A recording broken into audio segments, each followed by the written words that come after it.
चलो तो इस लेक्चर में हम लोग पढ़ने वाले हैं इलेक्ट्रिक डायपोल। आज ज़रा इलेक्ट्रिक डायपोल समझते हैं क्या होता है और उसमें कुछ कैलकुलेशन करना होगा।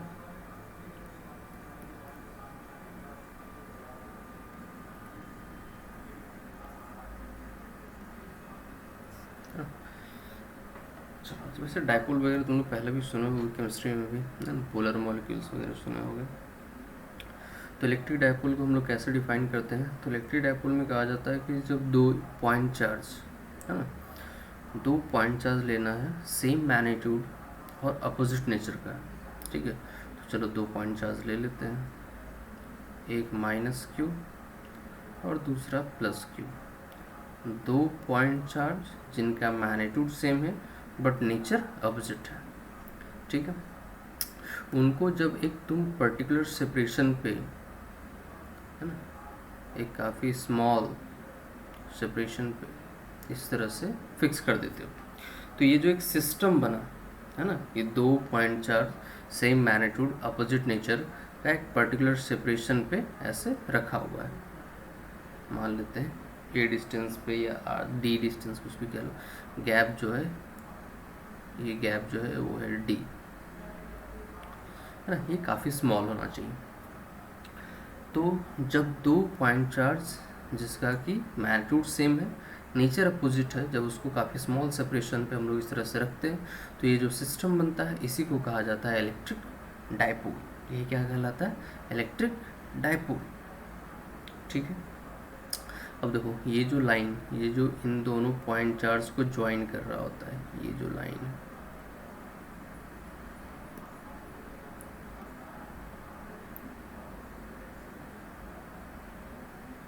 तो इस लाइन के अलोंग,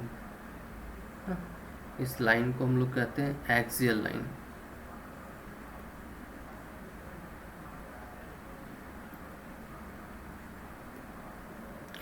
और ये जो ज्वाइन करने वाला लाइन है इसके परपेंडिकुलर बाइसेक्टर, यदि हम एक लाइन ड्रॉ करें जो कि एकदम इसके परपेंडिकुलर बाइसेक्टर हो, इसको कहा जाता है इक्वेटोरियल लाइन। आगे हम लोग देखेंगे इसका क्या यूज़ है। तो सबसे पहले तो इलेक्ट्रिक डायपोल होता क्या है? तो दो सेम नेचर सेम मैग्नीट्यूड का चार्ज, दो point charge of same magnitude and opposite nature को जब हम एक स्मॉल, काफ़ी वेरी स्मॉल सेपरेशन पे क्या करते हैं, फिक्स करते हैं, तो जो सिस्टम बनता है सिस्टम को कहते हैं इलेक्ट्रिक डायपोल। तुम इसको लिख ले सकते हो, an electric dipole is a system of two equal and opposite point charge separated by a very small and finite distance, a very small and finite distance जो कि है d। इस डेफिनेशन को लिख लेना, ओके। तो चलो ये तो हुआ, हम समझे कि इलेक्ट्रिक डायपोल क्या होता है, ठीक है, ओके। अब इसके बाद आते हैं एक इम्पॉर्टेंट पॉइंट पे जो कहलाता है electric dipole moment. Simply dipole moment भी कहते हैं, इलेक्ट्रिक डायपोल मोमेंट।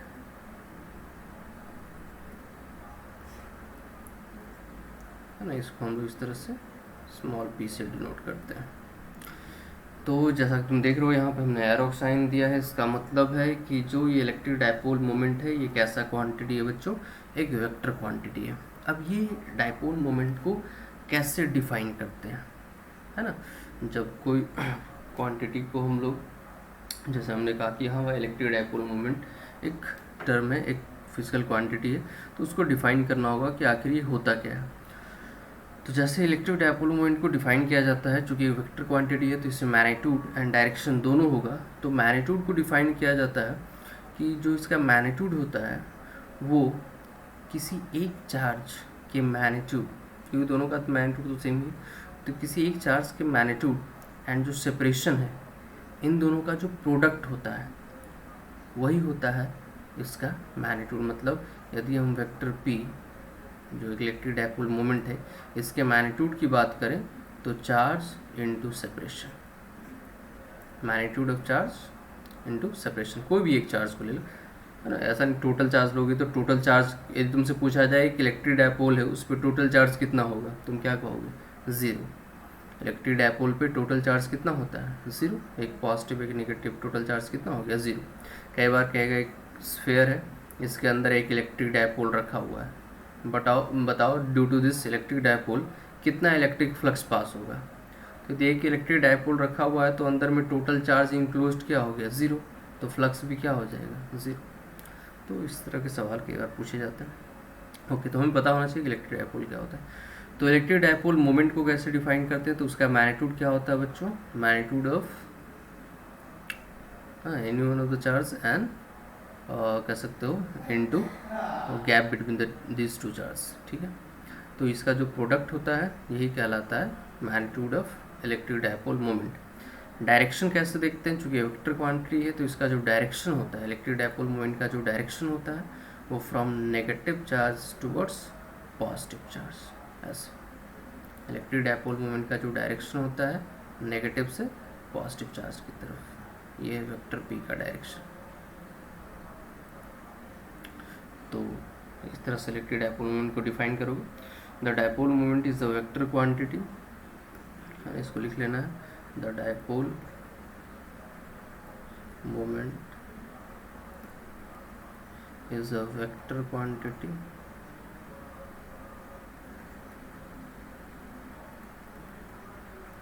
ठीक है, having direction from negative charge to positive charge.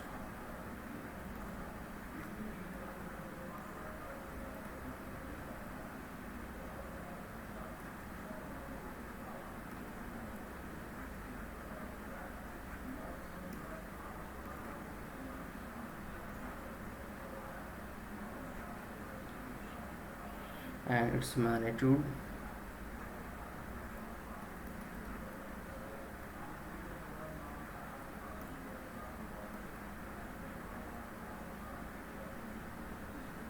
is mod of vector p equals to q into d। तो इस तरह से इलेक्ट्रिक डायपोल मोमेंट को हम लोग डिफाइन करते हैं। डायरेक्शन वगैरह देख लिए, मैग्नीट्यूड क्या होगा ये समझ में आ गया, ठीक है। ओके, अब आगे बढ़ते हैं। तो कई बार हमें बहुत सारे सिस्टम पॉइंट चार्ज दिया हुआ होता है और पूछा जाता है पूरे सिस्टम का डायपोल मोमेंट बताओ, है ना। वैसे इस टाइप क्वेश्चंस ज़्यादा नहीं मिलते हैं, बट यदि कभी आ गए तो देखो, जैसे मान लो एक इक्विलेटरल ट्रायंगल है,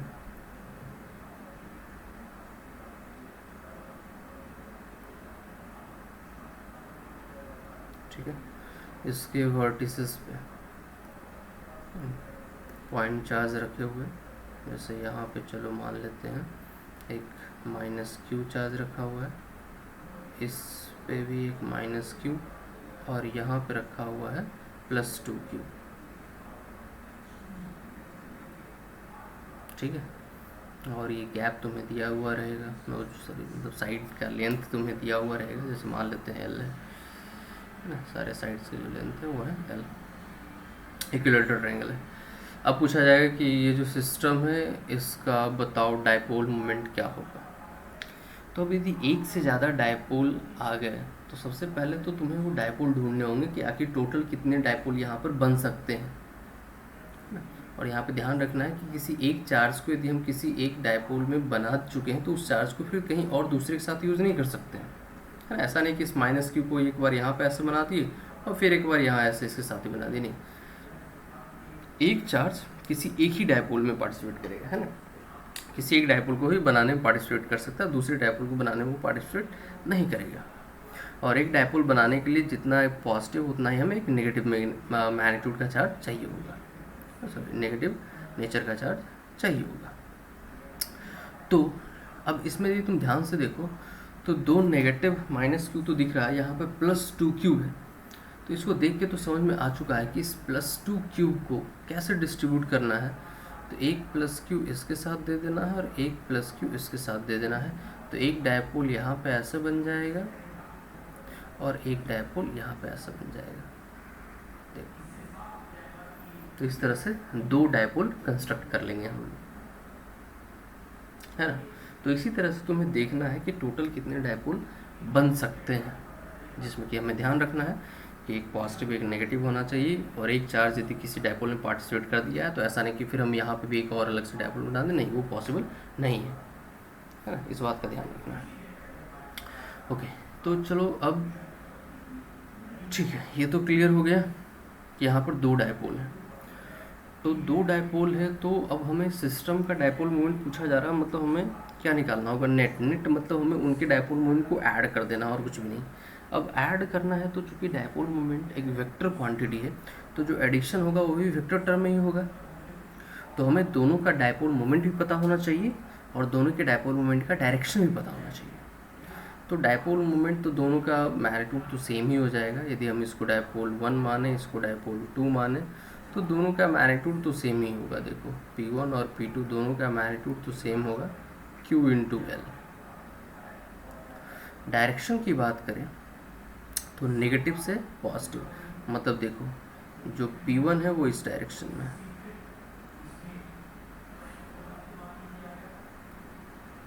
और जो P2 है देखो नेगेटिव से पॉजिटिव, मतलब इस डायरेक्शन में, ऐसे। मैग्नीट्यूड पता है, ये एंगल 60 डिग्री है, इसका मतलब ये एंगल भी क्या होगा, 60 डिग्री। तो यदि नेट डायपोल मोमेंट कैलकुलेट करना है तो नेट डायपोल मोमेंट तो क्लियर हो गया है ना, उसका डायरेक्शन ये हो जाएगा, है ना।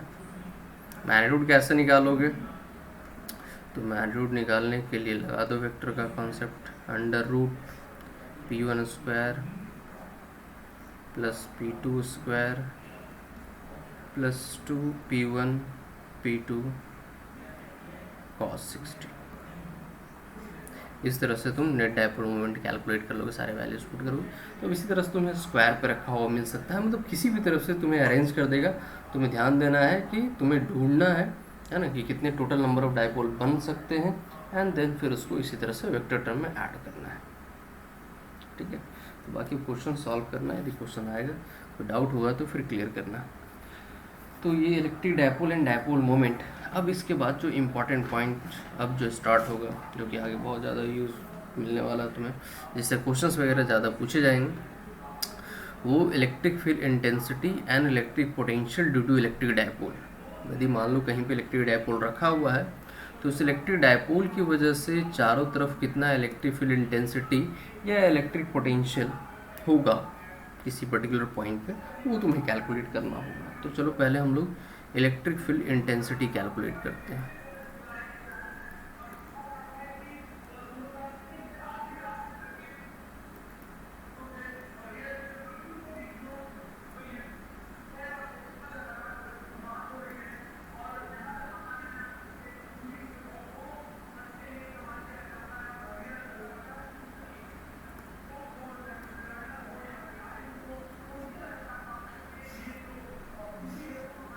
चलो तो हम लोग इलेक्ट्रिक डायपोल की वजह से इंटेंसिटी कैलकुलेट करेंगे, है ना। तो पहला जो हम लोग कैलकुलेट करने जा रहे हैं, है ना, वो एक्सियल लाइन के लॉन्ग कैलकुलेट करेंगे। क्या मतलब है समझाते हैं, टेंशन मतलब। चलो सबसे पहले तो इलेक्ट्रिक डायपोल रख दिया जाए।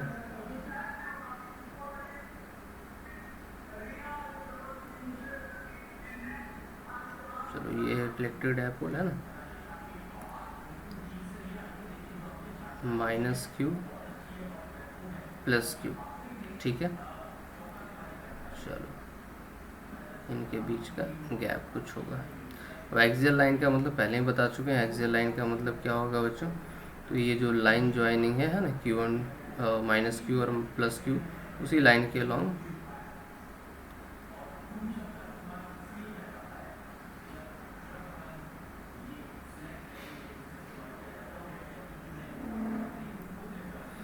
ठीक है। तो इस लाइन को हम लोग क्या कहें, एक्सियल लाइन। तो अब इसी लाइन पे कहीं ना कहीं तुमसे पूछा जाएगा, है ना, कोई भी एक पॉइंट दे दिया जाएगा, कोई भी एक पॉइंट तुम्हें दे दिया जाएगा कि जैसे मान लो हम कहते हैं कि यहाँ पे एक पॉइंट है P, बताओ यहाँ पे इंटेंसिटी क्या होगा due to this electric dipole. ठीक है, तो ज़रा सोचते हैं इंटेंसिटी कैलकुलेट करने का तरीका क्या है ना। तो ध्यान से यदि देखें तो इलेक्ट्रिक डायपोल में कुछ और है नहीं, 2 पॉइंट चार्ज हैं। तो हम क्या करेंगे, इस P पॉइंट पे इन दोनों पॉइंट चार्ज की वजह से क्या इंटेंसिटी होगा वो इंडिविजुअली कैलकुलेट कर लेंगे एंड देन फिर उसको ऐड कर देंगे। तो हमें मिल जाएगा कि इस पे क्या है, इलेक्ट्रिक फील्ड इंटेंसिटी। क्योंकि डायपोल में तो कुछ है नहीं, 2 पॉइंट चार्ज है, तो दोनों की वजह से निकाल लो, जो नेट होगा वही इस डायपोल की वजह से हो जाएगा। हाँ, लेकिन कैसे कैलकुलेट करेंगे, तो उसके लिए क्या होता है कि जो पॉइंट हमें दिया हुआ होता है वो सेंटर से उसका डिस्टेंस गिवन होता है कि सेंटर से वो जो पॉइंट है वो r डिस्टेंस पे है। ऐसे कि ये जो पॉइंट P है वो इसके सेंटर से, इस डायपोल के सेंटर से r डिस्टेंस पे है, ठीक है। तो अब जो ये गैप है, इनके बीच का गैप जिसको d लेकर चलते थे, उसको चलो हम लोग ये गैप को 2a मान लेते हैं। 2a इसलिए ले लिए ताकि थोड़ा टर्म लिखने में इजी हो जाएगा, ऐसे d/2 आता और कोई बात नहीं। मतलब अब देखो ये गैप जो है सेंटर से -q का गैप ये भी a हो जाएगा और सेंटर से +q का गैप भी कितना हो जाएगा, a हो जाएगा। तो ये गैप है, गैप को तुम कुछ भी एज्यूम कर सकते हो, उसमें 2a ले लो या d ले लो, रिजल्ट सेम आएगा, उसमें कोई टेंशन लेने की जरूरत नहीं। ओके, तो अब हम लोगों ने क्या किया, अब हमें करना क्या है कि दोनों चार्ज की वजह से individual electric field intensity calculate करना है एंड देन फिर उसका रिजल्टेंट फाइंड करना होगा, ठीक है। तो चलो दोनों की वजह से हम लोग फाइंड करते हैं, +q और -q दोनों की वजह से। तो +q की वजह से इंटेंसिटी है ना इधर होगा, क्योंकि +1 चार्ज रखोगे तो उसको ये रिपेल करेगा। तो जो इंटेंसिटी, इलेक्ट्रिक फील्ड इंटेंसिटी का डायरेक्शन होगा ड्यू टू +q, यदि मान लो हम इसको x एक्सिस मान लेते हैं तो इस डायरेक्शन में ये ऐसे electric field intensity due to +q है ना। चलो इसको तुम खुशी मान लो, चलो इसको हम E1 कह लेते हैं, इसको चार्ज 1 कह लेंगे, इसको चार्ज 2 कह लेंगे।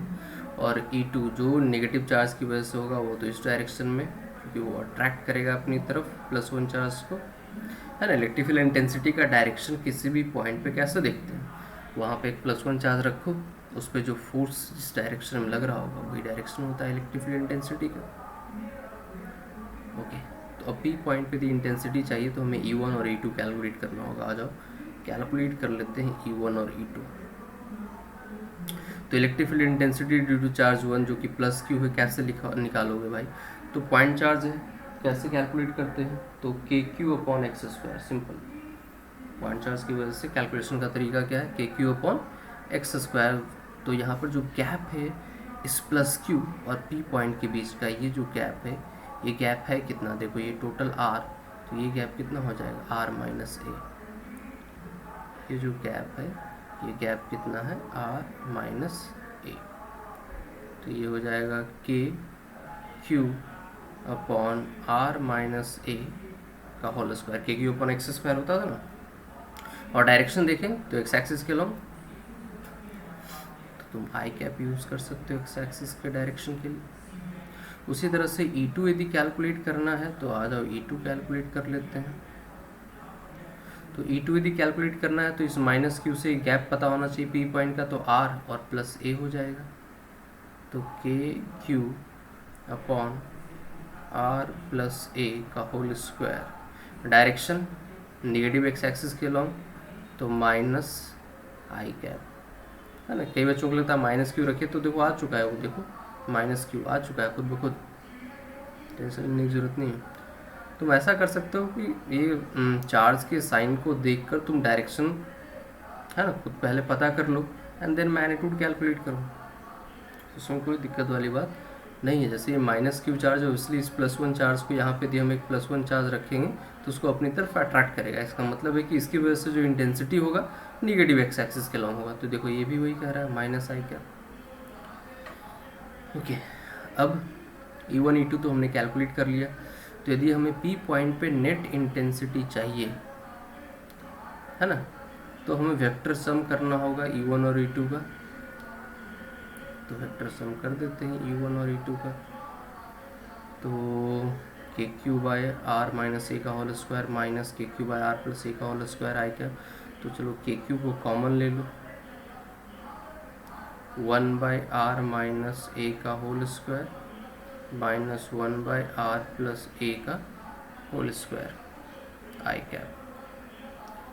अब इसको यदि सिंप्लीफाई करोगे तो के क्यू, तुम करके देखना, ऊपर में आ जाता है 4a इंटू आर और नीचे आ जाएगा R square minus A square का होल स्क्वायर आई कैप। ठीक, ओके।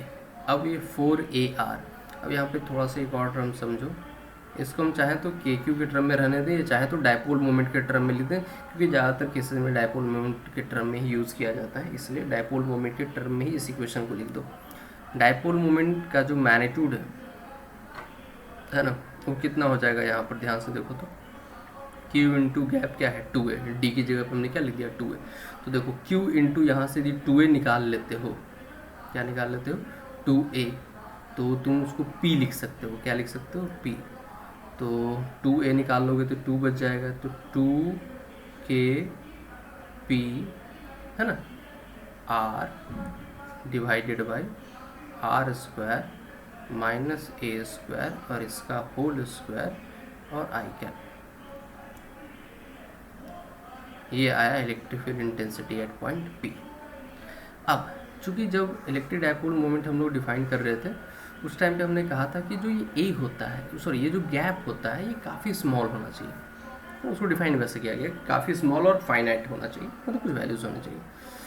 तो जब ये काफ़ी स्मॉल, यदि हम ऐसा एज्यूम कर लेते हैं कि हमने जो ये गैप जो पॉइंट सेलेक्ट किया था आर, वो जो है इस ए के कंपेरिजन में बहुत ज़्यादा है, या कह सकते हैं ए इज़ वेरी वेरी इफ़, वैसे एग्जैक्ट एक्सप्रेशन यही है, लेकिन इसको थोड़ा और आसान बनाने के लिए एक्सप्रेशन, क्योंकि देखो यहाँ पे स्क्वायर एंड देन उसका स्क्वायर थोड़ा सा कॉम्प्लिकेटेड है, तो इसको आसान बनाने के लिए चूँकि ए काफ़ी स्मॉल है, तो यदि हम ऐसा एज्यूम कर लें कि A is very very less than R, तो ये R square minus A square को अप्रॉक्सीमेटली आर स्क्वायर तुम लिख सकते हो, है ना, और आर स्क्वायर पे स्क्वायर आर पे पावर 4 और ये आर, यानी नीचे आर क्यूब बचेगा। तो ये जो रिजल्ट है वो आ जाएगा intensity at point P equals to 2kp upon R cube. ये तो मैग्नीट्यूड। डायरेक्शन की बात यदि करें तो आई कैप के लॉन्ग, मतलब एक्स एक्सिस के लॉन्ग इंटेंसिटी का डायरेक्शन आ रहा है, और तुम ध्यान से यदि देखो तो ये वेक्टर P का जो डायरेक्शन होगा निगेटिव से पॉजिटिव की तरफ, तो ये भी एक्स एक्सिस की तरफ ही है, यानी कि वेक्टर P है ना, वेक्टर P और इलेक्ट्रिक फील्ड इंटेंसिटी सेम ही डायरेक्शन में है, तो हम इसको ऐसे लिख दे सकते हैं, यहाँ पे बस वेक्टर P लगा दो, तो मैग्नीट्यूड भी समझ में आ रहा है, और ये वेक्टर ये बता रहा है कि इलेक्ट्रिक फील्ड इंटेंसिटी और इस इलेक्ट्रिक डायपोल मोमेंट दोनों का जो डायरेक्शन होगा वो क्या होगा, सेम ही होगा। तो एक्सियल लाइन पे ये होता है formula 2kp/r³, where r is the distance from centre of electric dipole, और p डायपोल मोमेंट हो गया, k हमें पता है ऑलरेडी। तो किसी भी यहाँ पे तुम निकालो, या इस साइड भी तुम किसी पॉइंट पे जो कि r डिस्टेंस पे यदि होगा, एक पॉइंट यदि तुम लो जो कि सेंटर से r डिस्टेंस पे यदि है, तो यहाँ पे इंटेंसिटी यही होगा 2kp/r³, और तुम डायरेक्शन यहाँ भी देखो ध्यान से, तो नेट इंटेंसिटी का जो डायरेक्शन होगा वो इधर ही होगा, यहाँ पे इधर ही होगा। क्यों? क्योंकि नेगेटिव अट्रैक्ट करेगा और ये पॉजिटिव रिपेल करेगा, बट नेगेटिव पे नज़दीक है, तो नेट जो रिजल्टेंट होगा वो इसी डायरेक्शन में होगा। ठीक है, तो किसी भी साइड तुम नेगेटिव के साइड या पॉजिटिव के साइड, ये फॉर्मूला दोनों साइड लगेगा। मतलब तुम इस साइड भी इंटेंसिटी कैलकुलेट करो तो एक्स एक्सिस के लॉन्ग ही आएगा डायरेक्शन, इस साइड भी कैलकुलेट करो तो एक्स एक्सिस के लॉन्ग ही आएगा। तो ये था एक्सियल लाइन पे कैलकुलेट करने का तरीका। ये फॉर्मूला एकदम माइंड में सेट कर लेना है बच्चों। अब नेक्स्ट जो है वो है इक्वेटोरियल लाइन, तो आज जरा उस पर चलते हैं।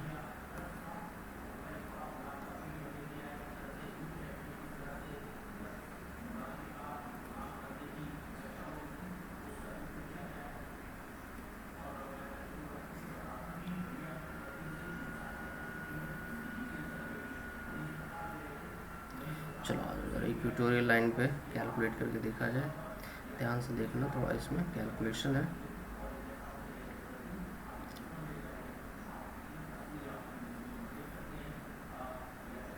2 पॉइंट चार्ज है ना,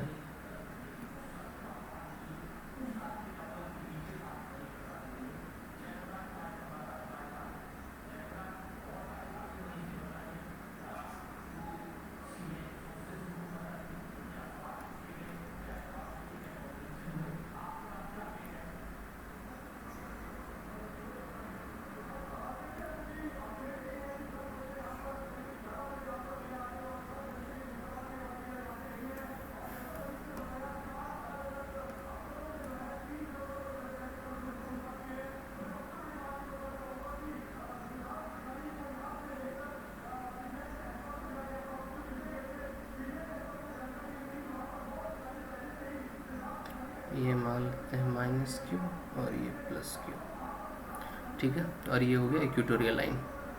अब इसी इक्वेटोरियल लाइन पे कोई एक पॉइंट दिया होगा, जैसे मान लेते हैं कि यहाँ पर एक पॉइंट है P, जहाँ की हमें इंटेंसिटी कैलकुलेट करना, और फिर से जो तुम्हें वो डिस्टेंस दिया रहेगा वो सेंटर से दिया रहेगा, तो सेंटर से ये जो डिस्टेंस है इस P पॉइंट का, ये R डिस्टेंस तुम्हें दिया रहेगा,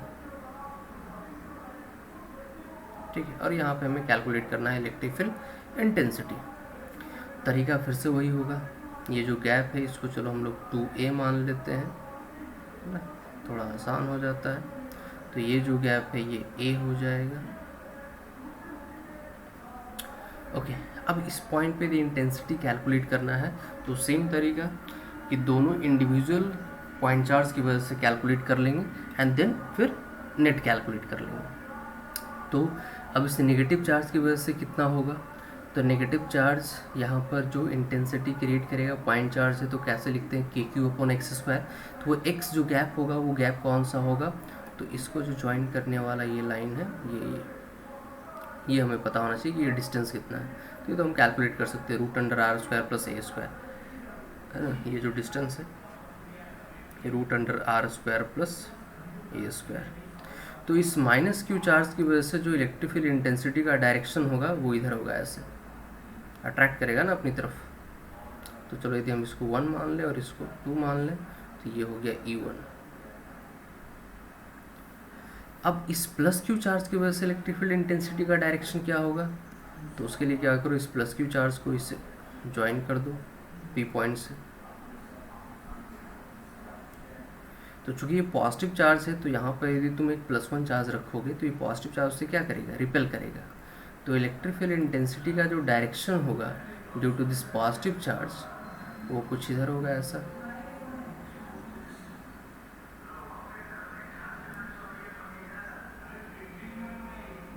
ये इधर होगा, ये चलो इसको कह लेते हैं E2, ठीक है। तो दोनों इंडिविजुअल पॉइंट चार्ज की वजह से हमने इंटेंसिटी का डायरेक्शन दिखा दिया। यदि हम मैग्नीट्यूड की बात करें तो तुम ध्यान से देखो, ये जो गैप है, ये जो पॉइंट चार्ज का इस P पॉइंट से जो डिस्टेंस है, ये भी √r² + a²। तो दोनों पॉइंट चार्ज इस P पॉइंट का गैप भी सेम है और दोनों पॉइंट चार्ज का मैग्नीट्यूड भी सेम है। तो जो इंटेंसिटी का जो मैग्नीट्यूड होगा ड्यू टू, है ना, इन दोनों पॉइंट चार्ज की वजह से, वो दोनों का मैग्नीट्यूड सेम होगा। मतलब यहाँ पर वेक्टर E1 और वेक्टर E2 का मैग्नीट्यूड जो होगा वो सेम ही रहेगा, क्योंकि पॉइंट चार्ज का मैग्नीट्यूड भी सेम है और गैप भी सेम है। अब ओके, अब ध्यान से यदि हम देखें तो इनका कंपोनेंट ब्रेक करते हैं। कंपोनेंट कैसे ब्रेक करेंगे, तो यहाँ से एक हॉरिजॉन्टल लाइन ड्रॉ करो। यदि हम इस एंगल को थीटा मानते हैं तो ये एंगल भी क्या हो जाएगा, थीटा। और तुम ध्यान से देखो तो चूंकि इसको बाइसेक्ट कर रहा है तो ये एंगल भी क्या हो जाएगा, थीटा। तो ये थीटा हो जाएगा, ये थीटा हो जाएगा, ओके। तो अब इन दोनों E1 और E2 का एक एक कंपोनेंट इस डायरेक्शन में ऐसे आएगा, E1 cos थीटा और E2 cos थीटा। और इन दोनों का एक एक कंपोनेंट इस डायरेक्शन में, E2 का इधर आएगा E2 sin थीटा, और E1 का नीचे आएगा E1 sin थीटा। तुम ध्यान से देखो तो ये दोनों कंपोनेंट एक दूसरे को कैंसिल आउट कर देगा। तो नेट जो इंटेंसिटी बचेगा इस डायरेक्शन में, और वो वैल्यू क्या होगा, तो एक होगा E1 cos थीटा और प्लस दूसरा होगा E2 cos थीटा, क्योंकि साइन थीटा कंपोनेंट एक दूसरे को कैंसिल कर दिया। तो यदि हमें नेट इंटेंसिटी चाहिए तो नेट इंटेंसिटी ये तो पता चलेगा कि इस डायरेक्शन में होगा, और जो नेट इंटेंसिटी का मैग्नीट्यूड होगा वो हो जाएगा E1 cos theta plus E2 cos theta. Okay, तो E1 प्लस E2, तो E1 है कितना है, मैग्नीट्यूड कितना है, तो पॉइंट चार्ज की वजह से K Q upon X square where gap is the root under R square plus A square. तो E1 E2 दोनों का मैग्नीट्यूड सेम ही है बच्चों, है ना, तो इसको 2 इंटू ऐसे लिख सकते हो, किसी एक का मैग्नीट्यूड लिख दो K Q upon root under R square plus A square, ये गैप है इसका whole square, K Q upon X square और इंटू कॉस थीटा। तो ये हो गया 2k³ upon R square plus A square, root हट जाएगा, into cos theta. Cos theta का वैल्यू जरा पुट करके देखो, कॉस थीटा क्या होता है, बेस बाय हाइपोटेनस, तो बेस क्या हो जाएगा यहाँ पर a, और ये हाइपोटेनस कितना हो जाएगा, root under R square plus A square.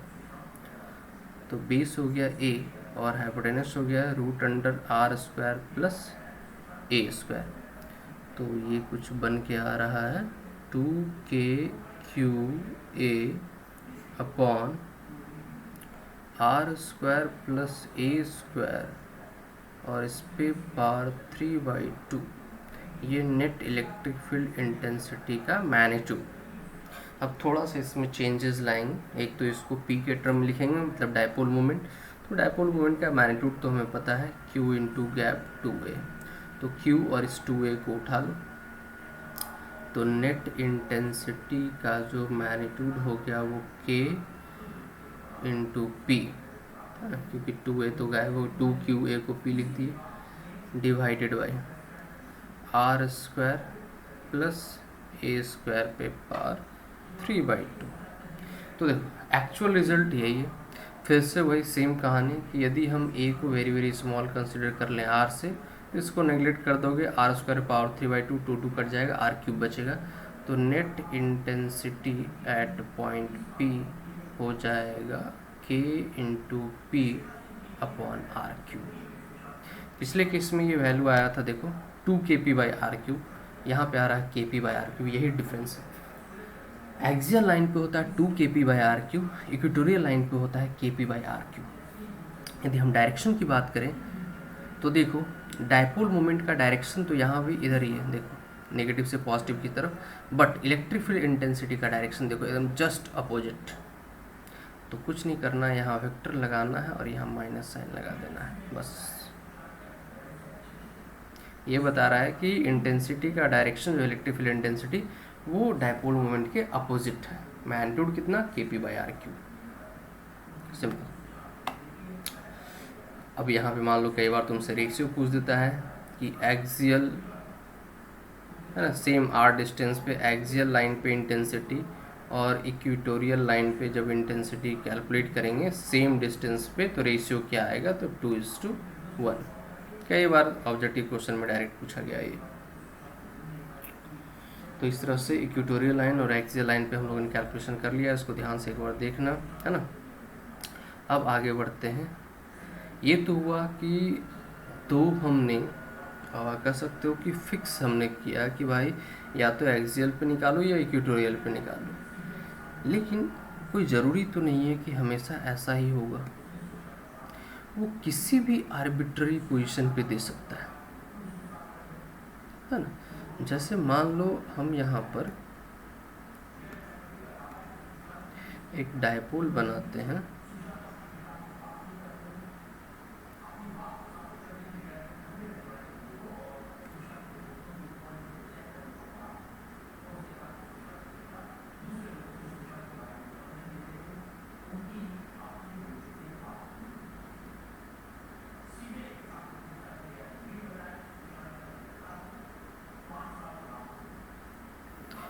चलो देखो ये -q और ये +q, मान लेते हैं 2 पॉइंट चार रखा हुआ, एक इलेक्ट्रिक डायपोल है। अब ना एक्सियल लाइन ना इक्वेटोरियल लाइन, हमें वो कहीं एक आर्बिट्ररी पोजीशन पे एक पॉइंट यहाँ पे ऐसे दे देता है कि बताओ इस पॉइंट पे क्या होगा इलेक्ट्रिक फील्ड इंटेंसिटी, यहाँ इस P पॉइंट पे बताओ क्या होगा इलेक्ट्रिक फील्ड इंटेंसिटी। है ना वो इक्वेटोरियल पे ना एक्सियल लाइन पे। तो ऐसे केस में क्या करना है, तो वो कुछ इन्फॉर्मेशन और हमें देगा साथ में। क्या इन्फॉर्मेशन देगा, तो देखो एक तो सेंटर से क्या गैप है वो हमें दिया जाएगा कि डायपोल के सेंटर से इस पी पॉइंट का गैप क्या है। ठीक है,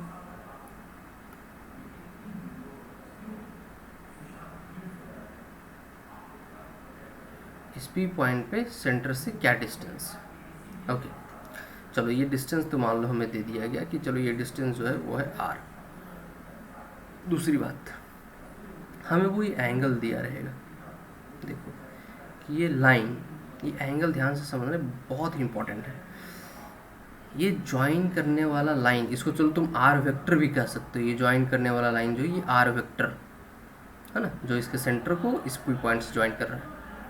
और डाइपोल मोमेंट, ध्यान से देखो यहाँ पर इलेक्ट्रिक डाइपोल मोमेंट का डायरेक्शन इधर होगा ऐसे। तो डाइपोल मोमेंट और इस आर वेक्टर के बीच का जो एंगल है दिस इज कॉल्ड थीटा, है ना। थीटा एंगल ये हमने मान लिया। क्योंकि देखो तुमसे यदि कहा जाता है कि इसके सेंटर से आर डिस्टेंस पे कोई पॉइंट है, अरे तो आर डिस्टेंस पे तो सारे पॉइंट है, कोई सारे पॉइंट से आर डिस्टेंस पे आएंगे, मतलब आर इसको सेंटर मान के और आर रेडियस का एक तुम सर्कल घुमा दो ऐसे, सारे पॉइंट्स जो होंगे वो तो आर डिस्टेंस भी होंगे। हाँ, लेकिन जब वो एंगल दिया रहेगा हमें कि 30 डिग्री पे, 60 डिग्री पे, 45, तब तुम्हें अलग अलग पॉइंट्स मिलते चले जाएंगे, है ना। 120 पे, 30 पे, 45 पे, 15 डिग्री पे, तब तुम्हें अलग अलग पॉइंट्स मिलेंगे। तो ये थीटा भी देना ज़रूरी है ना। अब किताबों में कई बार डेफिनेशन ये पोलर कोऑर्डिनेट्स के टर्म में दिया रहता है आर थीटा, उस तरह से कैलकुलेट करेंगे तो तुम्हें समझ नहीं आ पाएगा, है ना, बहुत ज़्यादा कॉम्प्लिकेटेड लगेगा। तो काफ़ी इजी मेथड में हम इसको तुम्हें दिखाते हैं कि इसको कैसे इसका सॉल्यूशन फाइंड करना है यदि कुछ इस तरह से आर्बिट्ररी पॉइंट दे दिया तो। अब ऐसे केस में देखो करना क्या होता है। सबसे पहली बात कि ठीक है, हमें पी पॉइंट पे कैलकुलेट करना है। अभी इससे पहले जो हम लोगों ने कैलकुलेशन किया उसी को यूज़ करना है। जैसे हमने एक्सियल लाइन और इक्वेटोरियल लाइन के लिए कैलकुलेट कर चुका है ना हम लोगों ने।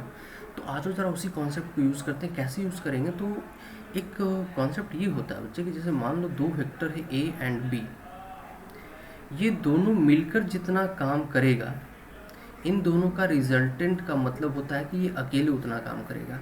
मतलब इस रिजल्टेंट का इफेक्ट और ए और बी का मिलाकर जो इफेक्ट होगा वो सेम होगा।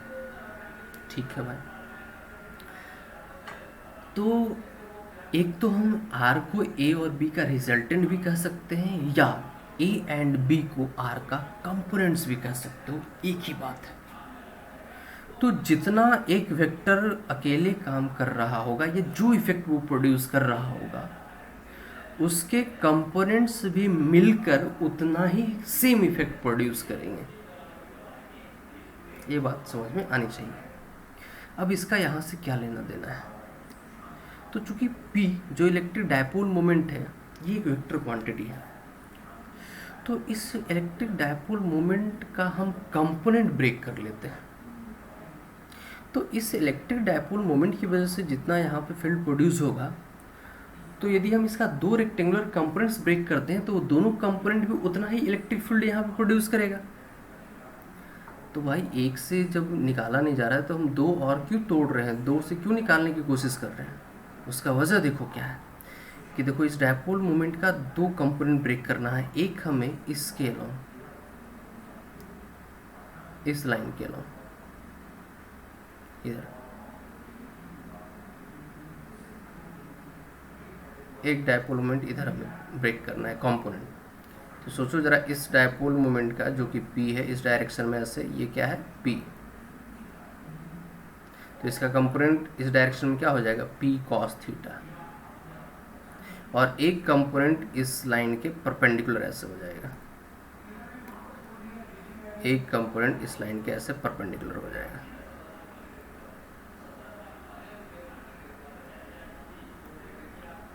ये है P sin थीटा।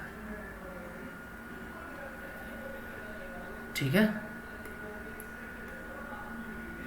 अब ये P जो इलेक्ट्रिक डायपोल अपना था, ये जितना इलेक्ट्रिक फील्ड इस P पॉइंट पे प्रोड्यूस करेगा, उतना ही इलेक्ट्रिक फील्ड ये P sin थीटा और ये P cos थीटा जो दो डायपोल हमने बनाया है, ये दोनों मिलके भी उतना ही इलेक्ट्रिक फील्ड प्रोड्यूस करेंगे।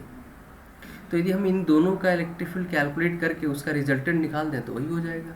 तो भाई ये दो हम क्यों ब्रेक किए, एक निकाला नहीं जा रहा था, दो क्यों ब्रेक कर लिया? दो इसलिए ब्रेक कर लिए क्योंकि ध्यान से देखो, अब जो ये पी पॉइंट है वो इसके एक्सिस पे आ गया, एक्सियल लाइन पे, और इस डायपोल के लिए इक्वेटोरियल लाइन पे। अब तो हमारा काम ही आसान हो गया, एक्सियल और इक्वेटोरियल पे तो हम तुरंत लिख देंगे और उसका रिजल्टेंट निकाल देंगे, कहानी खत्म। तो चलो यदि हम इसको P1 मान लेते हैं और इसको मान लेते हैं P2। P1 P2 क्या है, इस P का दो कंपोनेंट है, वेयर P क्या है, इलेक्ट्रिक डायपोल मोमेंट। मतलब एक डायपोल को हमने दो डायपोल में क्या कर दिया, ब्रेक कर दिया, और उन दोनों डायपोल का इस चारों तरफ में किसी भी पॉइंट पे इन दोनों डायपोल का मिलाकर जो इफेक्ट होगा वो इस डायपोल का अकेले उतना ही इफेक्ट होगा, क्योंकि क्या है, ये दोनों डायपोल इसी के क्या है, दो कंपोनेंट्स हैं। ओके, तो चलो अब इस P1 डायपोल की वजह से कितना होगा, तो ये एक्सियल लाइन हो गया, एक्सियल लाइन है तो इलेक्ट्रिक डायपोल मोमेंट जो होगा वो किस डायरेक्शन में होगा बच्चों, तो वो हो जाएगा एक्सिस के अलॉन्ग, एकदम ऐसे देखो, हाँ प्रीवियस यदि याद है, अभी जस्ट तो पढ़े एकदम इस एक्सिस के अलॉन्ग। चलो ये है E1 है ना, ये है E1, इसका मैग्नीट्यूड कितना होगा, तो एक्सिस पे 2kp/r³, तो 2kp, अब p नहीं यूज़ कर सकते क्योंकि इस डायपोल का डायपोल मोमेंट है p cos थीटा, है ना, या तुम P1 यूज़ करो डिवाइडेड बाय r³, तो इसको लिखोगे 2kp1 की जगह पर p cos theta divided by r³। उसी तरह से इक्वेटोरियल लाइन, पी पॉइंट क्या है, इस P2 डायपोल के इक्वेटोरियल पॉइंट, इक्वेटोरियल लाइन पे, तो इक्वेटोरियल लाइन पे क्या होता है, इस लाइन ज्वाइन के परपेंडिकुलर है ना, अभी तो निकाले थे, ये जो लाइन ज्वाइन होगा इसके परपेंडिकुलर और डायपोल मोमेंट के अपोजिट डायरेक्शन में। तो डायपोल मोमेंट इधर है तो जो इलेक्ट्रिक फील्ड इंटेंसिटी होगा वो इसके जस्ट अपोजिट इधर होगा, देखो ऐसे,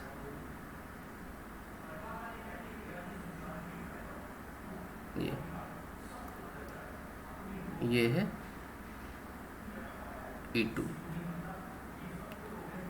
और इसका मैग्नीट्यूड कितना है बच्चों, तो अभी हम लोग कैलकुलेट किए थे, ये होता है Kp, तो P नहीं यूज़ करना है, P2/r³, तो इसको हम लिख सकते हैं Kp sin θ/r³। तो ये दो, अब इन दोनों का क्या निकाल देना है, बस रिजल्टेंट, इन दोनों का क्या कैलकुलेट कर देना है, रिजल्टेंट। तो चलो रिजल्टेंट मान लेते हैं, कुछ इधर है ऐसे, कहीं से भी पास हो सकता है, तुम्हारी मर्जी, जहाँ से मन करे वहाँ से पास करा देना। ये है net electric field intensity due to this electric dipole, ये इस इलेक्ट्रिक डायपोल की वजह से नेट इंटेंसिटी है ना, ये था अपना ओरिजिनल इलेक्ट्रिक डायपोल। ये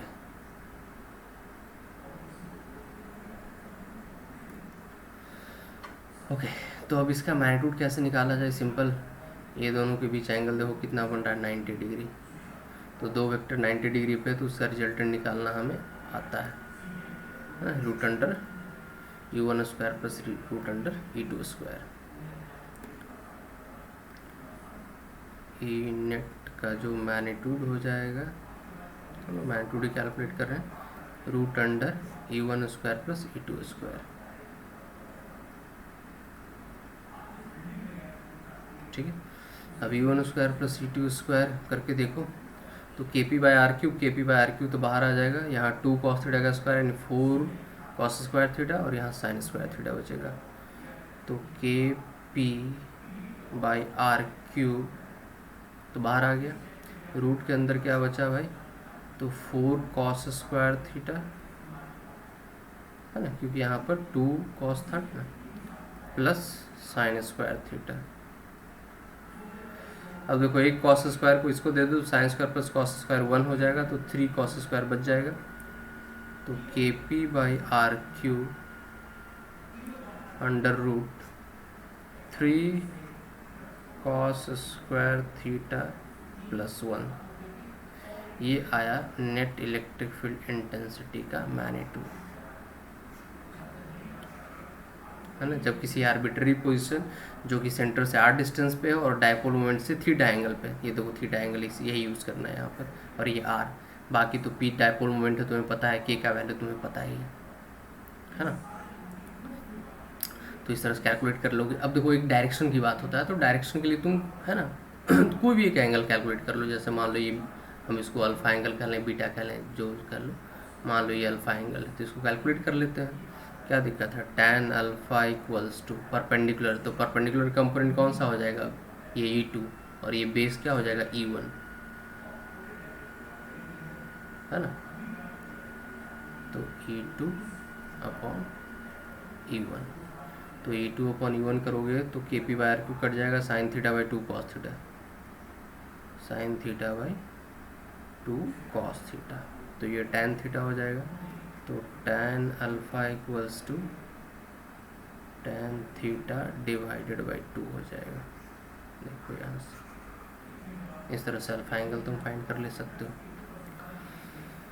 तो तुम्हें पता चल जाएगा कि नेट इलेक्ट्रिक फील्ड इंटेंसिटी का डायरेक्शन क्या है। यदि कोई आर्बिट्ररी पोजीशन दे दिया बच्चों, तो इस तरह से सॉल्व करना है। एक्सेल इक्वेटोरियल दिया तो इस तरह से, ये सारे फॉर्मूलेज तुम्हें एकदम याद होने चाहिए, नहीं याद हुआ तो फिर प्रॉब्लम हो जाना है, याद होगा तभी सॉल्व कर पाओगे। चलो एक क्वेश्चन दे देते हैं, बाकी नेक्स्ट लेक्चर में फिर हम लोग पोटेंशियल कैलकुलेट करेंगे और भी कुछ क्वेश्चंस वगैरह करेंगे। इसमें एक क्वेश्चन फिलहाल हम दे देते हैं तुम्हें, जिसका सॉल्यूशन नहीं देंगे इस वीडियो लेक्चर में, नेक्स्ट में सॉल्यूशन देंगे।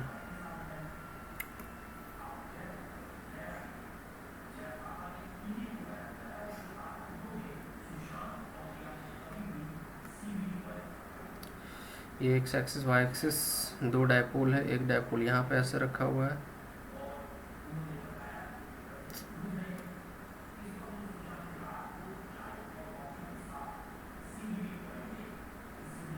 एक डायपोल यहाँ है और एक डायपोल यहाँ रखा हुआ है ऐसे।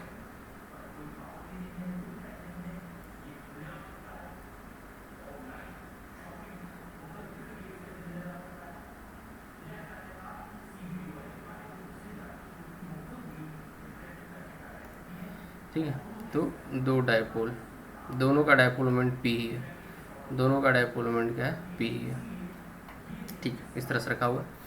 ओके, अब यहाँ पे एक पॉइंट है जिसका कि कोऑर्डिनेट है 1,0,0, ये एक्स एक्सिस है और ये है वाई एक्सिस। इस डायपोल का जो सेंटर है, इसका जो पॉइंट है, इस डायपोल का जो सेंटर है, इसका पॉइंट है 0,1,0। तो P पॉइंट पे तुम्हें बताना है net electric field intensity at point P। ये ज़रा कैलकुलेट करके नेक्स्ट क्लास में बताना है, मतलब ठीक है, नेक्स्ट वीडियो लेक्चर में सॉल्यूशन देंगे इसका। चलो आज के लिए इतना ही।